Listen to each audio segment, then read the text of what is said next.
Behind the picture postcard image, the very existence of Looe is under serious threat from flooding. We will all be aware that many parts of the UK have experienced flooding in recent past, but Looe is different. It's the most frequently flooded town in the UK. If scientists are correct about the impact of climate change, the risk to the town and its future prosperity can only be increased.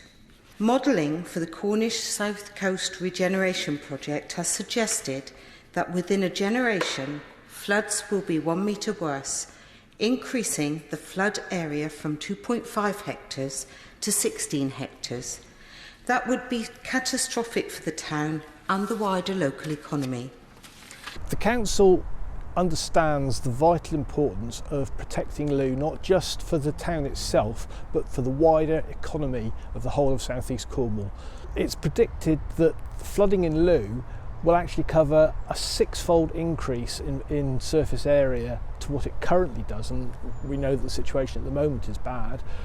The predictions would suggest that areas such as the railway station, the GP's practice, will all come within the scope of the flood resilience. The police station, the lifeboat station, all of these areas will become susceptible to flooding. We've got two problems in Looe. One, there's waves coming in from there, and two, we've got very high water levels. So Looe floods now. It's not a problem for the future, it's a problem today. So we've got to stop the waves coming in, and we've got to stop these big high water levels or surges coming up the river.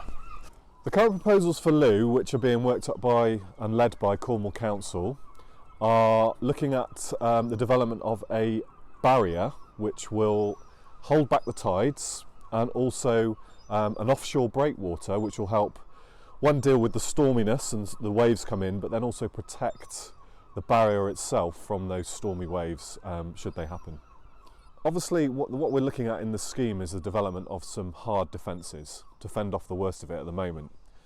But perhaps for the long term, we need to look at how the town can adapt, because actually, even though we might build some defences which will help us for the next 50 years or so, that's still not going to be enough in the long term. So the town needs to adapt somehow by changing the way it works, the way it's laid out, to adapt to that increasing threat that's coming in the next 50 to 100 years. We're the custodians of the harbour, and that's where the main flooding takes place. In 2014 there was a particularly catastrophic flood, and it was really detrimental to the town, and for several years now it's been ongoing, trying to tackle this problem before it gets too bad.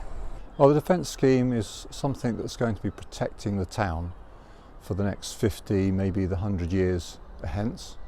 It's going to be protecting important vital links within the town from the transport side, and also looking to protect the town centre, the economy and the general vibrancy of the place. Because we've got increasingly high tides that are coming through, there's climate change is feeding its way into the tidal surges that we're getting, and that's going to be putting a lot of pressure on the coastal margins.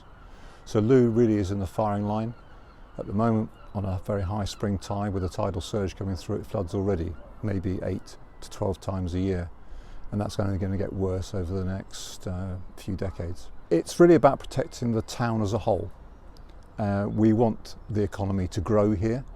Part of the objectives of the scheme is to help that growth by protecting not only the environment, but also the business and the very industry, if you like, that keeps Looe going, which is the fishing industry, and that's its unique brand, really. We're in a marine conservation zone, we're in a heritage zone, we've got a lot of listed buildings in Looe. Whatever we do, we must make sure that it's environmentally sympathetic and hopefully creates betterment rather than detriment.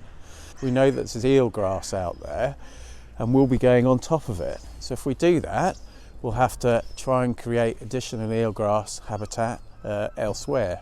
And that means that we might have to change some of the designs to accommodate more environmental mitigation measures, or to stop our footprint having a really bad impact. We've done a huge amount in the last 6 months. So at the moment, it's about getting the background information we need to make this design successful. We've surveyed the river to make sure we can understand how it behaves. We've been doing sediment sampling to see how much of the sand and shingle moves through. We've been digging holes in the ground and boreholes to see what's underneath, because that's really important for us. We've stuck in a tide gauge. Finally, we can see how much the water's going up and down and have a really good evidence base as to how it behaves in storms. Well, Looe needs a scheme because we're one of the most flooded towns in the whole country. Looe has always flooded in my lifetime, but they're getting more severe. The storms are getting more ferocious, and we had significant damage here in 2014 in particular. And these harbour walls here protect the rest of the town, so it's really important from an economic perspective as well as a social perspective. We have to do something. Doing nothing is not an option. One of the things that is abundantly clear, if properties on the water side along the quays can't get insurance and their business is impacted by flooding, then that's going to cause an issue. It's going to devalue the business and it's not going to help them. But if we stop the flooding, which the outer breakwater should take that motion out of the sea and stop the tidal surges, and it will give the benefit that we can have visiting boats. I can assure him that Looe is a very beautiful coastal town. The problem is Looe floods regularly. Will my right honourable friends speak to government departments to get this sorted? I assure her that I'm aware of the problem of the flooding in Looe, and I can tell her that my right honourable friend, the Environment Secretary, has met Cornwall Council to discuss the matter, and we will do everything we can to sort it out.